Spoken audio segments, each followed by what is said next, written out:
Pistoletazo de salida para la edición número 29 del Festival de Cine de Fuentes de Ebro, uno de los decanos del panorama audiovisual aragonés. Hoy se han conocido los 14 trabajos candidatos a los premios, 10 cortometrajes y 4 documentales de este evento que se celebrará del 24 al 1 de noviembre.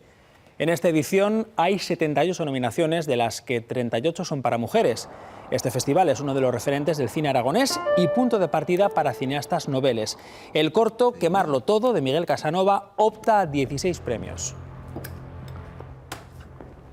Cada año los trabajos son mejores y es muy difícil. La verdad es que el jurado este año lo ha tenido muy complicado para elegir estos 10 y estos 4 documentales, porque cada vez el nivel está más alto. Que se convierten en pasarelas de talento que permiten a los jóvenes creadores de todos los oficios del cine, no solo hablo de los directores, les permiten empezar a dar esos pasitos por esa pasarela. El corto tiene unas cuestiones de producción grandes y complicadas que podían dar pie a que se diera una cantidad de nominaciones grande, pero nunca tantas.